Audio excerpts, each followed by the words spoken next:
الطلبة والطالبات، نحن سوف نتجول جولة تاريخية مع مجموعة أبناء الوطن العربي في مدرستنا ميت الرخا رقم 1. واليوم سوف نقوم بعمل جولة تاريخية تحت عنوان حكاية شعب. هنتكلم عن أنماط الوطن العربي ونتجول في أنماط وملامح الوطن العربي. أول حاجة الموقع الفلكي للوطن العربي. اتفضل.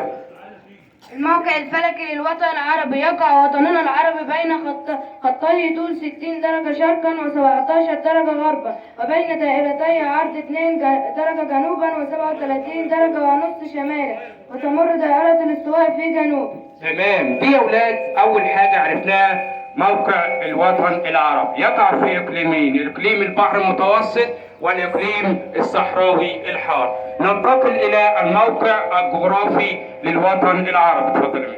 الموقع الجغرافي للوطن العربي: يحد الوطن العربي من الشمال البحر المتوسط وجبال طورون، ومن الجنوب المحيط الهندي وبحر العرب والصحراء الكبرى، ومن الغرب المحيط الأطلنطي، ومن الشرق جبال كردستان وزبرس والخليج العربي وخليج عمان. تمام. نجي يا ولاد بعد الموقع الجغرافي والموقع الفلكي لوطننا العربي نتجول في ملامح الوطن العربي. هتقول لنا ايه؟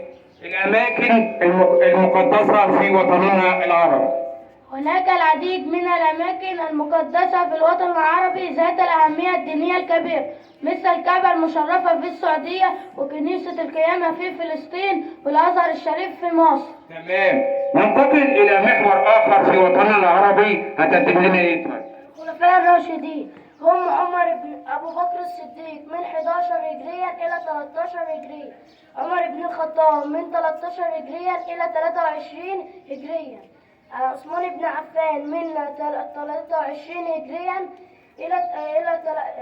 إلى 35 هجريا، علي بن أبي طالب من 35 هجريا إلى 40 هجريا. تمام. دول الخلفاء الراشدين يا جماعة. ننتقل إلى جزء آخر ومحور آخر في الوطن العربي. دول الخلفاء الراشدين. اتفضل يا حبيبي. سيدنا أبو بكر الصديق من 11 هجريا إلى 13 هجريا، سيدنا عمر بن الخطاب من 13 هجريا إلى 23 هجريا، سيدنا عثمان بن عفان من 23 هجريا إلى 35 هجريا، سيدنا علي بن أبي طالب من 35 هجريا إلى 40 هجريا. تمام، شكرا. نيجي بقى يا أولاد إلى دول الجناح الإفريقي والآسيوي. دول الجناح الآسيوي تمثل 28% من مساحة الوطن العربي، يبلغ عددها 12 دولة، وهي فلسطين والأردن ولبنان وسوريا والعراق والكويت والسعودية والبحرين وقطر والإمارات وعمان واليمن. دول الجناح الإفريقي تمثل 72% من مساحة الوطن العربي، يبلغ عددها 10 دول، وهي مصر والسودان وليبيا وتونس والجزائر والمغرب، موريتانيا وجيبوتي والصومال وجزر القمر تقع في المحيط الهندي. تمام. ننتقل إلى محور جغرافي آخر وهو الجبال. هتقول الانكسارية ولا الالتوائية؟ تعالى. الالتوائية. اتفضل.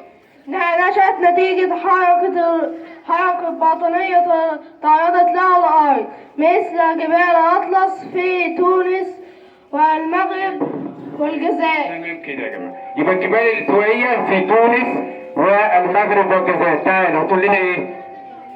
الجبال الانكسارية في وطننا العربي. هي جبال نشأت نتيجة حركات انكسارية في القشرة الأرضية، مثل جبال البحر الأحمر في مصر والسودان، وجبال الحجاز وعسير في السعودية، ومرتفعات اليمن. كده يا أولاد بعد ما انتقلنا للمحور الجغرافي بين الجبال الانكسارية والالتوائية ننتقل إلى محور آخر مع غزوات الرسول.